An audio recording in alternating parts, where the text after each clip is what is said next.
عالمی نظام خلافت دنیا کی تقدیر مبرم ہے، ہو کر رہے گی، اس میں کسی صاحب ایمان کو کوئی شک، کوئی شبہ، کوئی ریب نہیں ہونا چاہیے۔ البتہ اس کا اب دوسرا پہلو کیا ہے، اس کا آغاز کہاں سے ہوگا؟ اب وہ نقطہ کون سا ہوگا، نقطہ آغاز کون سا ہوگا؟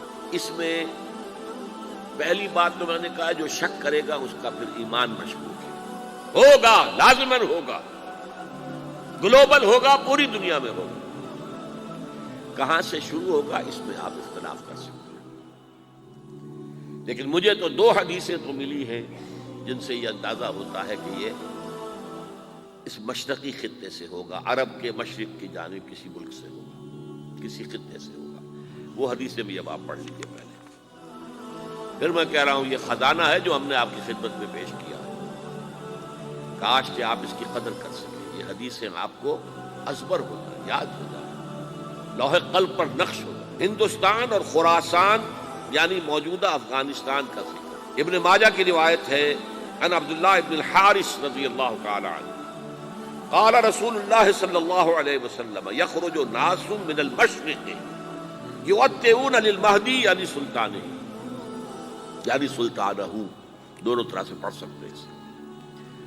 حضرت عبداللہ ابن حارث فرماتے ہیں رضی اللہ تعالی عنہ کہ حضور نے ارشاد فرمایا مشرق کی طرف سے وہ فوجیں نکلیں گی، لوگ آئیں گے جو عرب میں مہدی کی حکومت قائم کریں۔ یہ مہدی کون ہوں گے اس کا ذکر میں ذرا بعد میں کروں گا، لیکن نوٹ کر لیجئے کہ مہدی سے پہلے لازماً کسی مشرقی علاقے کے اندر وہ نظام قائم ہو چکے گا، تب وہاں سے فوجیں آئیں گی نا۔ یہ مشرق کون سا ہے؟ عرب کے مشرق میں آپ چلیے، ایران بھی آ جائے گا، افغانستان بھی ہے، پاکستان بھی ہے، اور اگر اس سے اور توسیع دیں تو ہندوستان بھی ہے۔ یہ ہے عرب کا مشرق، اس سے فوجیں جائیں گی۔ اس کا کیا مطلب ہے کہ اس میں سے کسی جگہ پر نظام خلافت پہلے قائم ہو جائے گا تاکہ وہاں سے فوجیں جائیں گی جو جزیرہ نما عرب میں حضرت مہدی کی حکومت کو قائم کریں۔ اب دوسری حدیث سنیے، یہ سنن ابن ماجہ کی حدیث تھی جو میں نے آپ کو سنائی، آپ نے پڑھی۔ دوسری عن ابی ہریرہ رضی اللہ تعالی عنہ، یہ ترمذی شریف کی روایت ہے، قال قال رسول اللہ صلی اللہ علیہ وسلم یخرج من خراسان رایات سود لا يردها شیء حتی تنصب بإیلیا۔ خراسان کے علاقے سے سیاہ جھنڈے لے کر فوجیں آئیں گی، ان کا رخ کوئی موڑ نہیں سکے گا، ان کو پیچھے پھیر نہیں سکیں گے کوئی بھی، یہاں تک کہ وہ یروشلم میں جا کر جھنڈے نصب کر دیں۔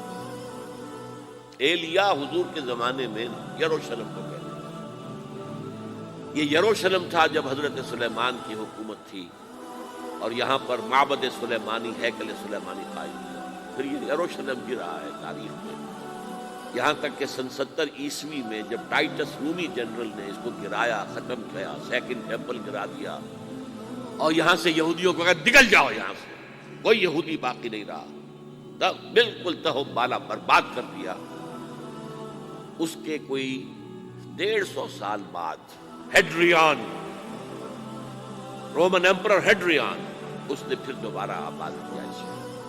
150 سال تک یہ بالکل بنجر اور بالکل غیر آباد ہوا۔ اب ہیڈریان نے جب آباد کیا تو اس کا نام ایلیا رکھا، اب یروشلم نام نہیں، تو حضور کے زمانے میں پھر اس کا نام ایلیا۔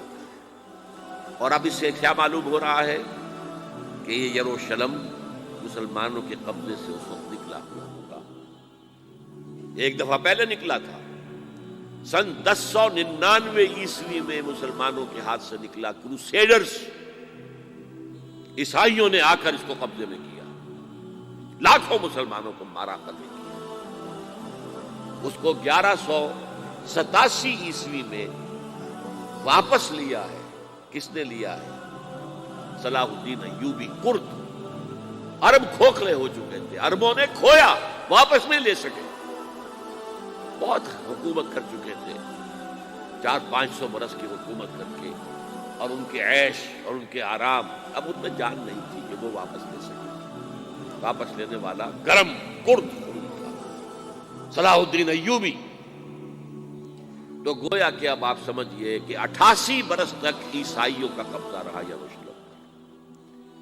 اب 1967 میں یہودیوں نے قبضہ کیا ہے اور اب 38 برس تو ہو گئے, 88 نہیں 38 برس تو ہو گئے. لیکن وہ دور آئے گا کہ اب پھر لیں گے. لینے والے عرب بھی نہیں ہوں گے, خراسان کے علاقے سے فوجیں آئیں.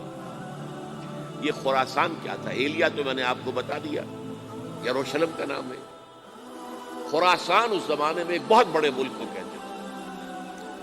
کچھ حصہ پاکستان کا بھی اس میں شامل ہے, کچھ حصہ ایران کا بھی ہے. ایران کے اس حصے کو اب بھی خراسان کہتے ہیں. وہ ایک صوبہ ہے, خراسان ایک صوبہ ہے ایران کا چھوٹا سا. پاکستان میں خاص طور پر یہ جو علاقہ مالاکنڈ ایجنسی کہلاتی ہے, اس سے اوپر جتنا علاقہ ہے, اور یہ جو واخان کی ایک پٹی آتی ہے اوپر, واخان افغانستان کی ایک پٹی سی دم سی چلی آتی ہے جو جا کر چائنا کی سرحد سے مل جاتی ہے, یہاں سے لے کے یہاں تک یہ جو مالاکنڈ کا وہ درہ ہے اور پہاڑ ہے, یہ بھی خراسان کا حصہ. باقی تقریباً 2/3 آف افغانستان ساؤدرن حصہ نہیں ہے خراسان کا حصہ, یہ سیستان کہلاتا ہے, یہ خراسان نہیں ہے. لیکن یہ کہ اوپر کا 2/3 آف افغانستان اور اس کے ساتھ یہ جو عرب جو اب یہ ترک ممالک آزاد ہوئے ہیں سوویت یونین کی ڈسولوشن کے ساتھ, یہ سارا علاقہ کہلاتا ہے خراسان بزرگ, دی گریٹ خراسان.